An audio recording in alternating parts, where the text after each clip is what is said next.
continues, not just for days, but for weeks, months, years. You cannot get rid of it. And the other continual feeling is the constant cold. Terrible cold. Sometimes I felt as if my blood circulation was slowing down.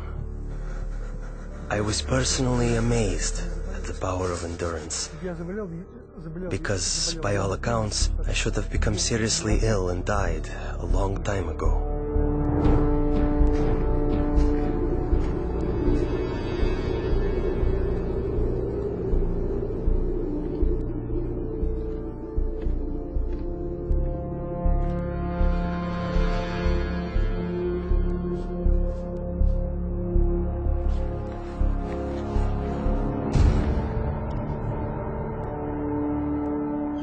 One night, I was thrown into a cell with a broken window.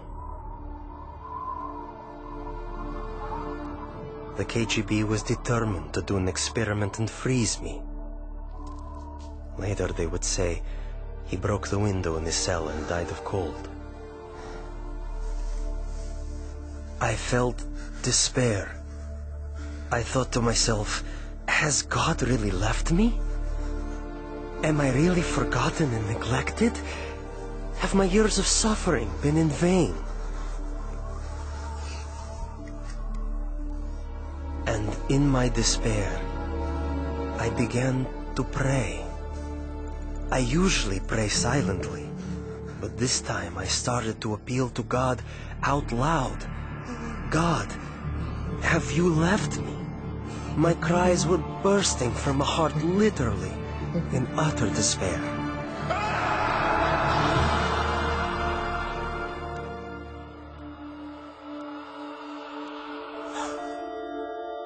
One night I had a dream. In my dream, I was told to pray for Alexander. I had no idea who Alexander was. But I told my church, and we began to pray for him.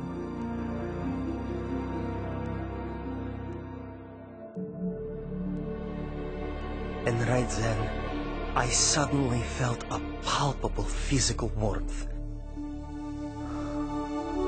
Not the kind that comes from a heater, but like when a mother draws her freezing child to her breast and warms him with her tearful breath of compassion. It was a very living, human warmth. It penetrates you as if piercing you to the heart. And inside your heart, a spring opens up, out of which flows peace. A wonderful, magnificent, soothing peace.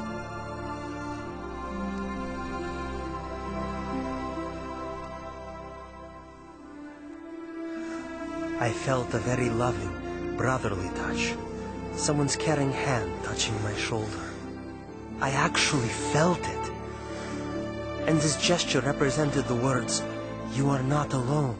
You are not abandoned. We are with you.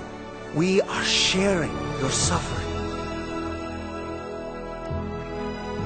This warmth was the energy God gave me to feel physically the heat of prayer with my own skin, my own being. As if the prayers converted the energy of love into the energy of warmth.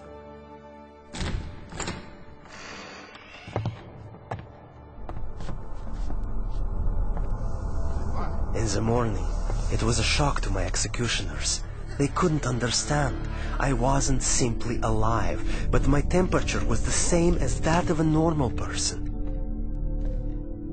I heard the doctor explaining to my executioners in the corridor, "This is impossible.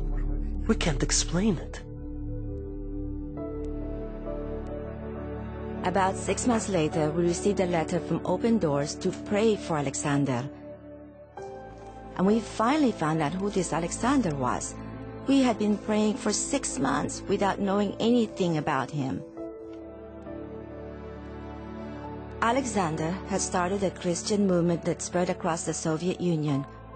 For this crime against the state, he was imprisoned to a labor camp in northern Siberia.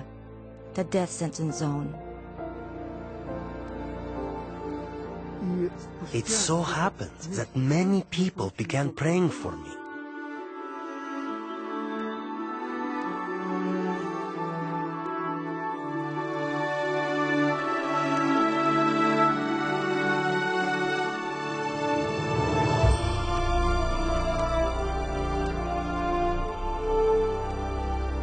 And that was exactly when they released me.